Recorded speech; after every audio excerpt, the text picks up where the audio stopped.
everybody! This is my new room. New.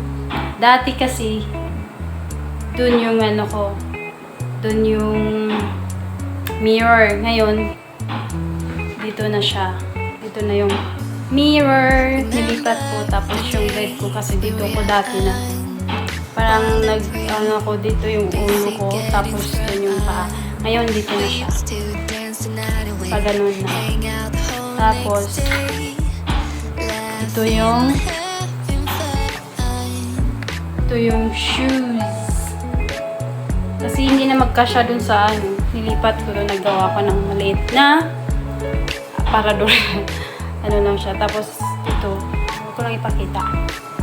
Yung drawer ko. Kasi, alam mo yung kung napapansin nyo, ito kasi ano siya, curtain. Nasira kasi yung ano nito yung cover. Kaya, nilagyan ko ng curtain para di maabugan yung damit ko. Tapos, itong isa naman. Alam niyo ba, lahat ng laman nito puro package.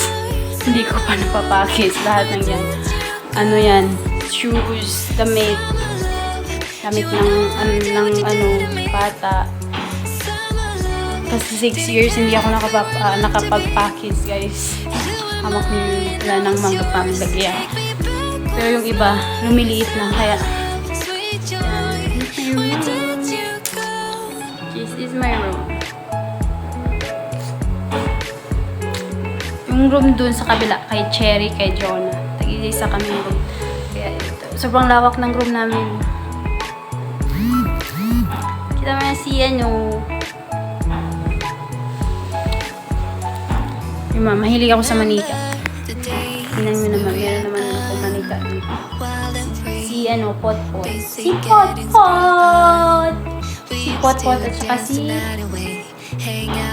Berry at saka si Honey. Berry and Honey. Kaya tinawag ko siyang Honey kasi nga B siya. Tapos si Bear. Berry kasi Bear na siya. Bear nga siya, kaya Berry. Tapos itong maliit na to.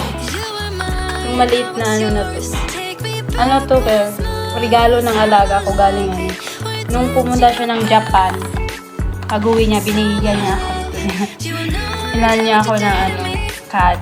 Kaya sabi niya, bakit hindi mo bakit hindi ko daw